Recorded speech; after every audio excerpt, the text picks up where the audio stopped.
So finally we are ready to derive Green's function as adults using Fourier transform. So I will do this derivation properly.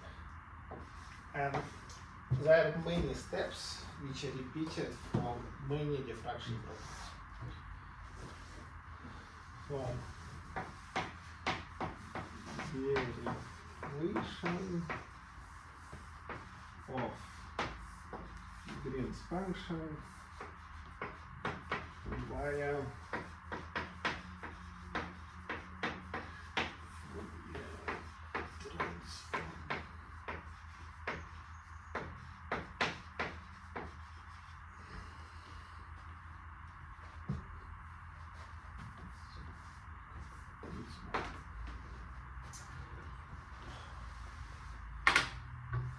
and now we will use limiting observability. So again, we have the inverse equation with a point source. Then we assume that wave number has a small imaginary bit, and eventually we will take a limit where this imaginary bit tends to 0. So first of all, what is a Fourier transform?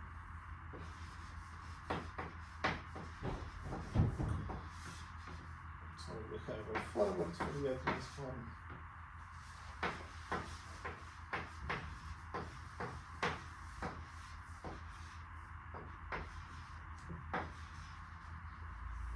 It's a double Fourier transform.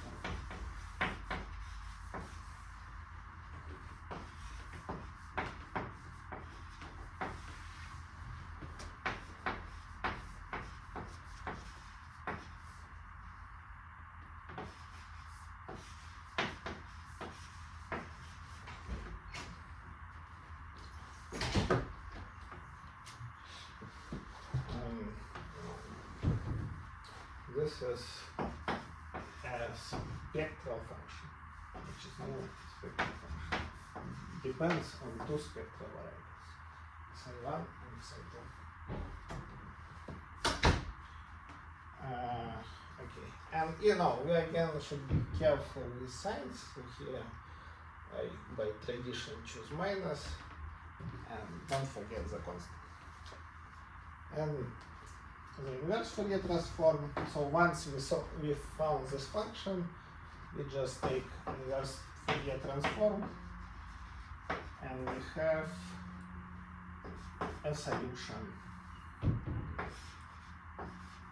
for our equation.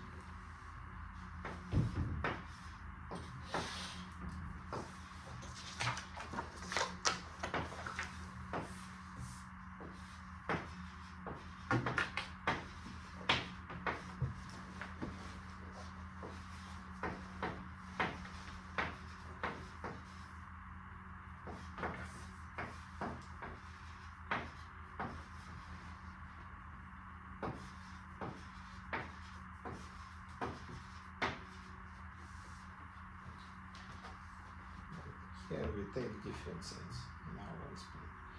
So, okay, let's apply Fourier transform to our Green-Gold's equation and see what happens. So, to do it, what do we need to know? We need to know something which is called differentiation rule.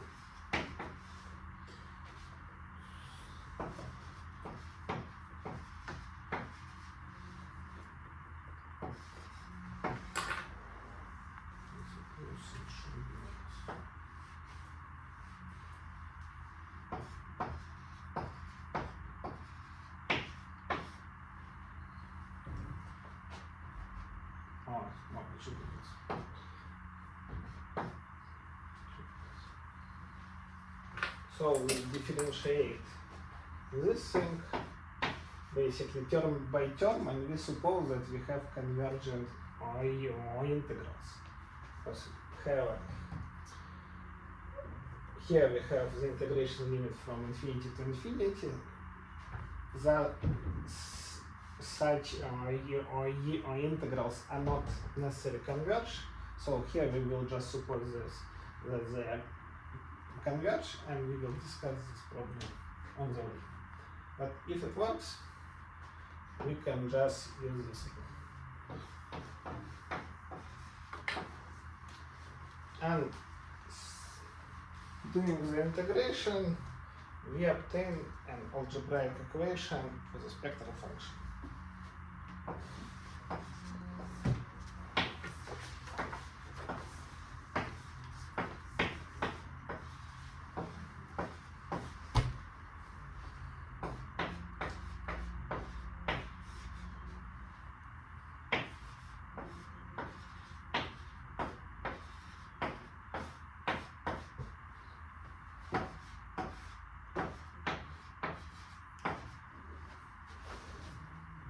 Makes sense. Okay.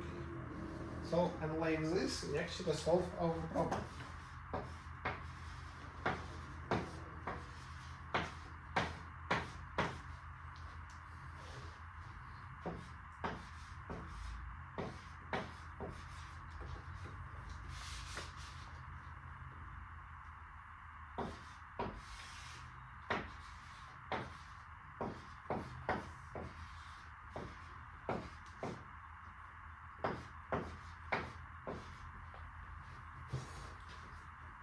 And then,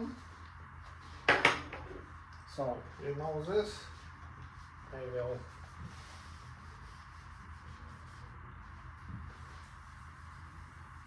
use my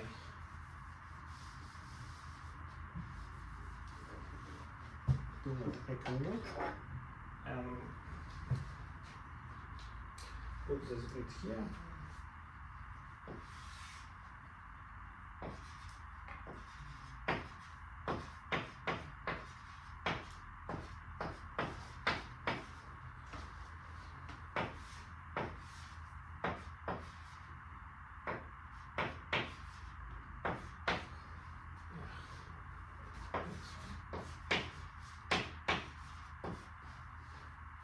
So this is a formal solution of the problem. We have a double Fourier integral, and we can say, okay, just compute this integral and you will get the solution. Mm-hmm. Of course we can, I forgot constants. So minus 1 over 2p squared.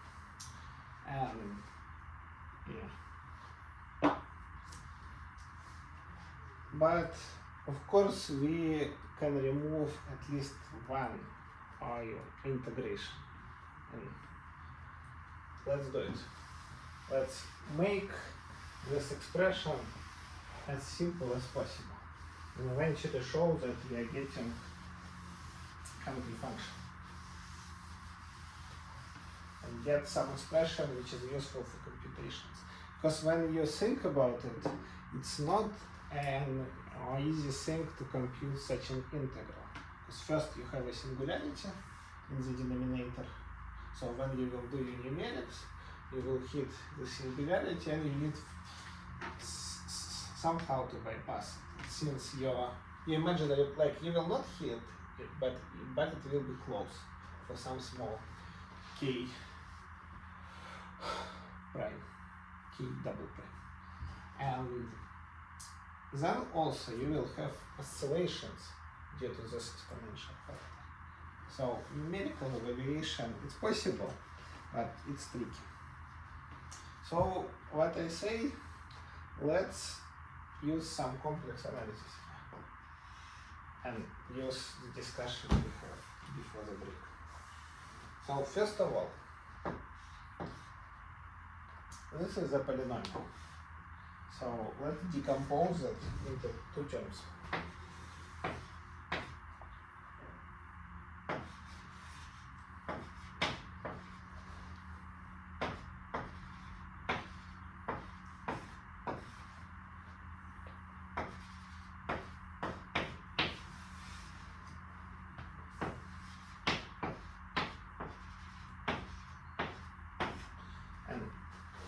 this is the square root we were discussing before. We then can consider this integral as a nested integral. And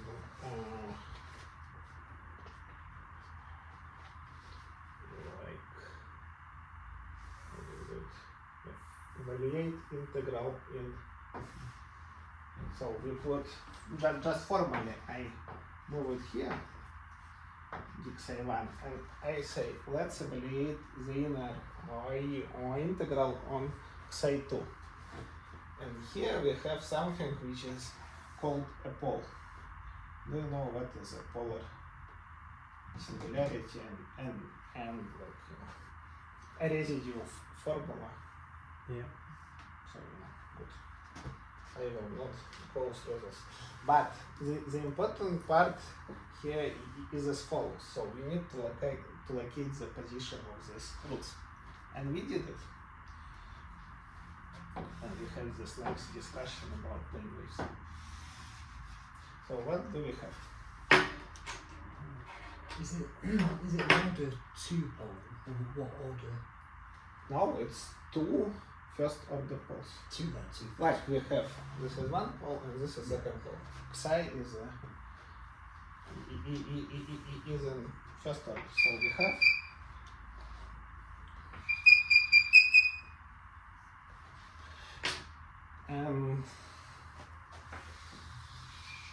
so this is our contour of integration.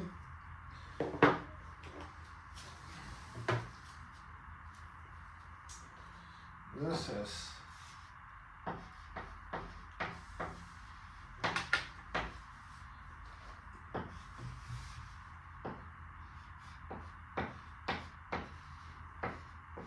and as this thing varies, as xi1 varies, this pole just moves along this line.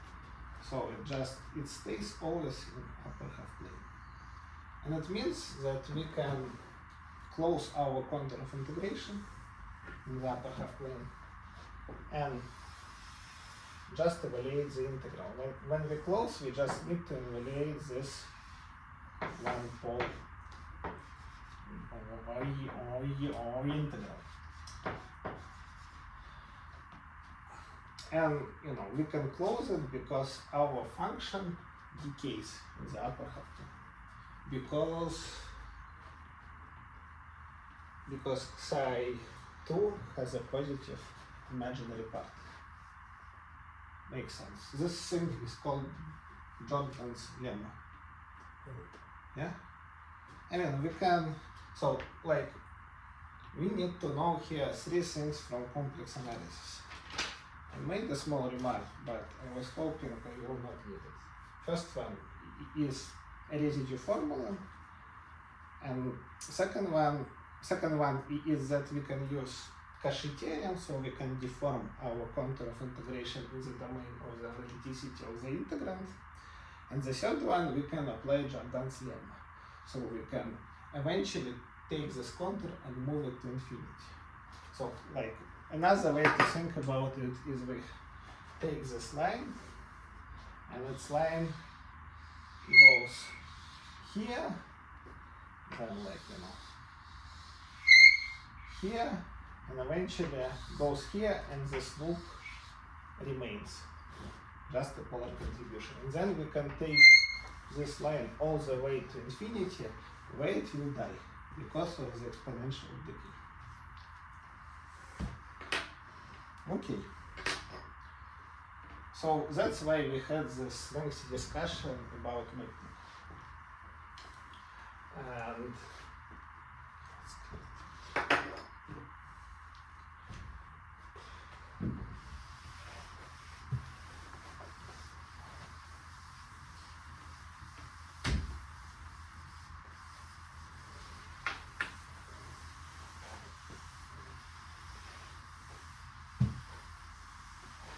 so we remove one integration,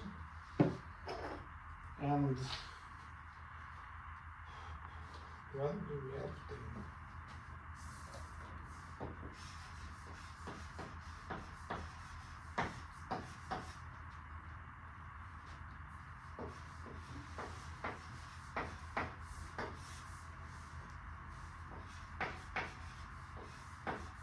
So we have this 2pi which comes from the residue formula.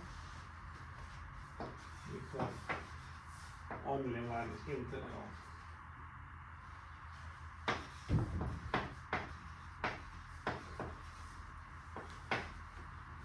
And then here we have naturally a plane wave.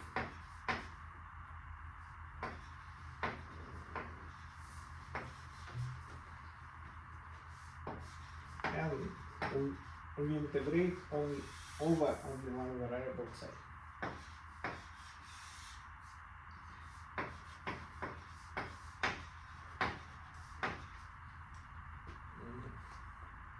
Nice.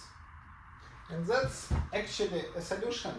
We will make it slightly simpler, but there won't be made any conceptual change. So, like, I suppose if you open Wikipedia, you can find such a representation for Hankel function. But, you know, let's play with it for a bit. So, first of all, because we have a cylindrical symmetry, let's go to the angular variable.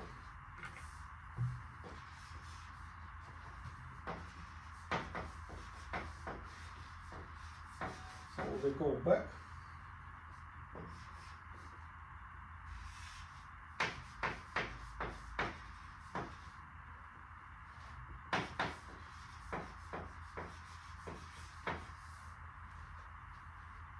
And then we will have a nice expression.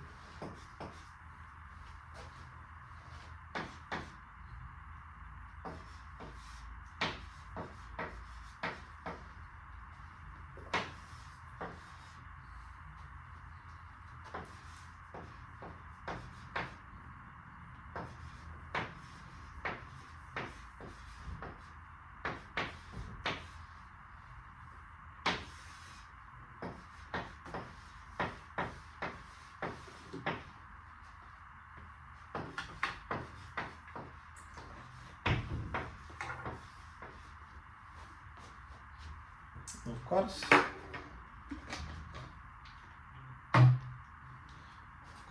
I take the differential. I can do like this, and also a minus. Fine. Oh, that's a very. So we just have an or integral over a bunch of plane waves. This is called a plane wave representation for Green's function, and like what we will later find out that this is a good idea to look for your solution as a plane wave decomposition. So this is a natural ansatz for any wave field. But you know, the important bit is, and this expression, of course, you can find in Wikipedia. This is a Hankel function, just like by one of definitions. But we didn't draw this contour, so we need to draw it. When we do complex analysis, the important part not just the algebraical, but to draw our contours of integrations correctly. So, contour is like this.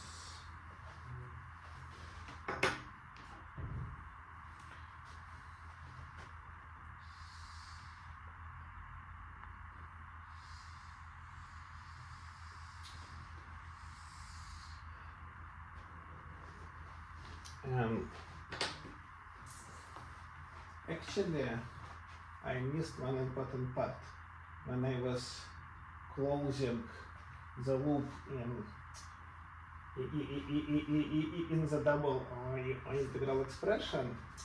I inherently assumed that y is bigger than 0. Actually, all these calculations holds only for positive y.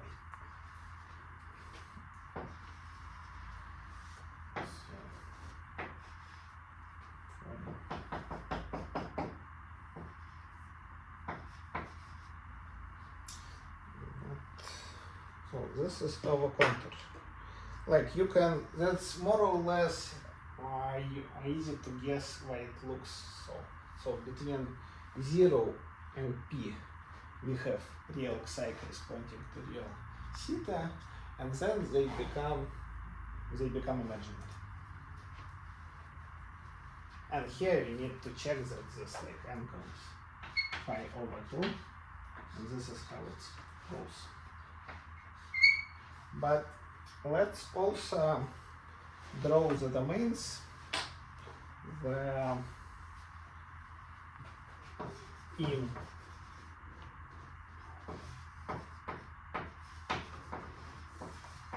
cos theta is bigger and smaller and bigger than 0. This is quite a funny thing to do.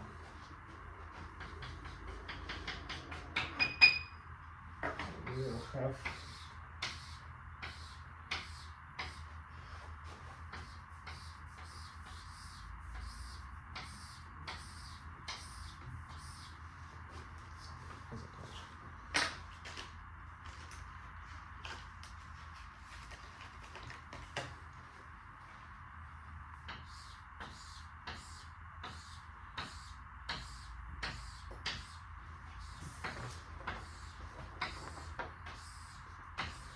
so you can see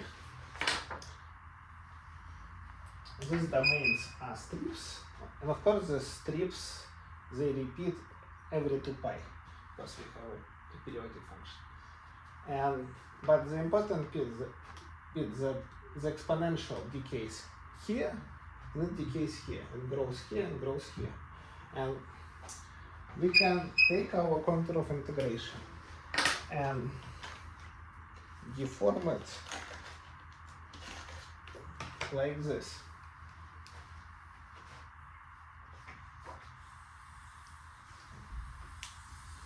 And then the integrand will decay almost everywhere, apart from this point. So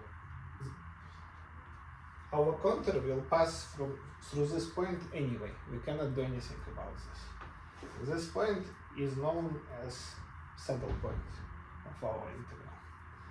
And here the angle should be pi over 4. So it's like farther, it kind of has the equal or distance from 2 domain of growth.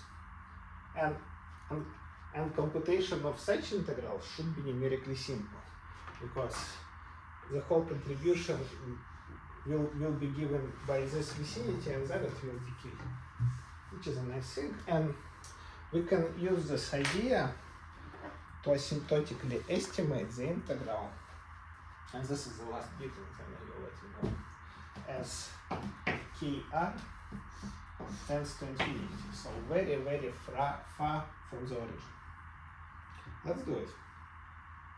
So what I do, let's introduce a variable like this.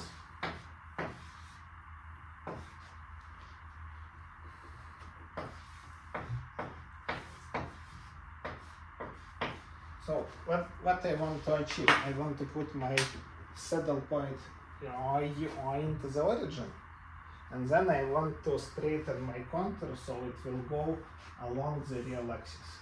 So I rotate it slightly. And then we do some formal algebra and get the result.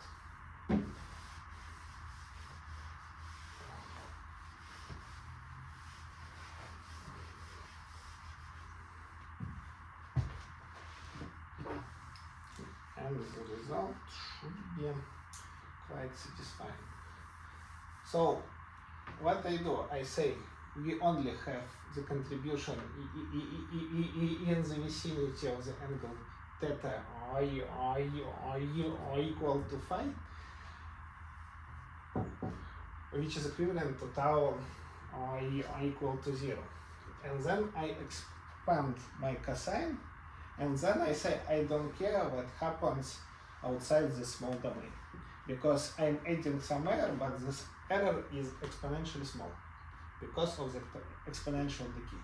So my result is slightly wrong, but the error is exponentially small, which is good enough for me. This is an idea of asymptotic analysis. Okay, let's do all the coefficients.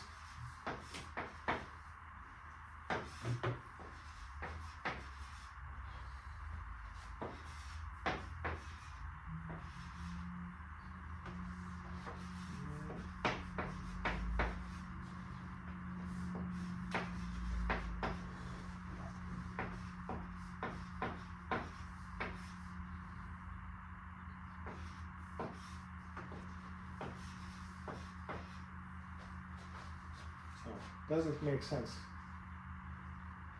So this thing is close to this thing when we are close to the saddle point, and outside it will be. And such an integral, it's quite easier to estimate.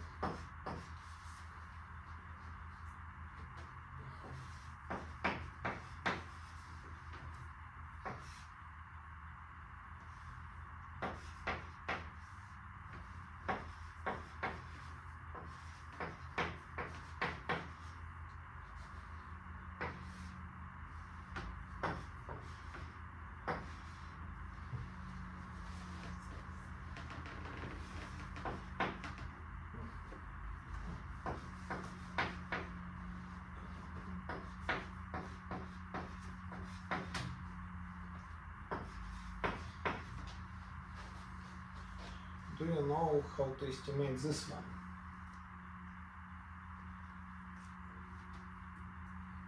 Have you seen such an integral before? A similar one, a related one. What is the name of this integral? It has a name.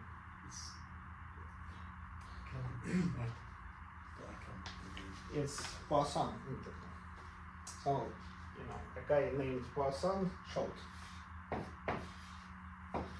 that an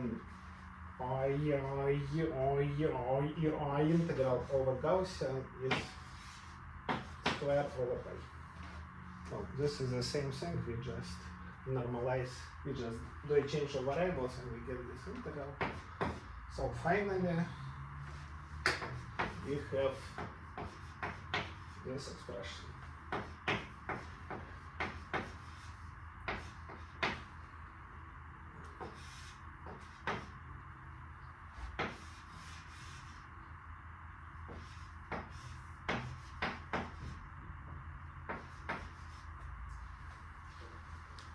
Which is a cylindrical wave and far field asymptotic of the Green's function.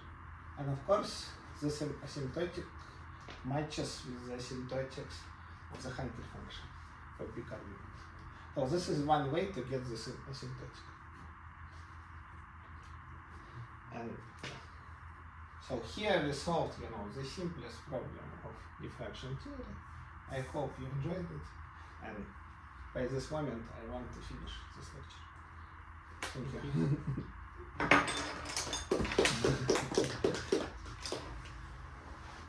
I hope to see you next time. It's the same time next week.